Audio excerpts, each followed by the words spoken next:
அஸ்ஸலாமு அலைக்கும் வரஹ்மத்துல்லாஹி வபரகாத்து. நம்ம பல இடங்கள்ல வெற்றியை பத்தி பேசியிருப்போம். ஒரு மனிதனுக்கு வெற்றி எப்படி வரும், இந்த விஷயங்கள் எல்லாமே நம்ம வெற்றின்னு பார்ப்போம். பல கோணங்கள்ல நம்ம வெற்றியை பேசியிருப்போம் இல்லையா?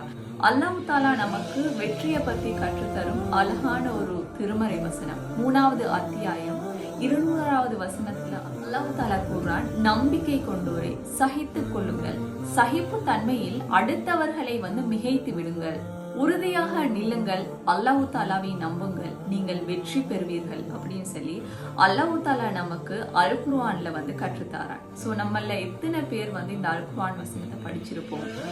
என்ன நடந்தாலுமே இந்த சகிப்புத்தன்மை, பொறுமை, இந்த மாதிரியான சில கேரக்டர்ஸ் எங்களுக்குள்ள இல்லை அப்படின்னு சொன்னா டெஃபினிட்டா அந்த வெற்றி பெறுறது கஷ்டம். எப்படி அல்லாஹ் தாலா நமக்கு சொல்லி காட்டுறான்னு சொன்னா, சகிப்பு தன்மையில அடுத்தவங்களை நீங்க மிஞ்சிடுங்க.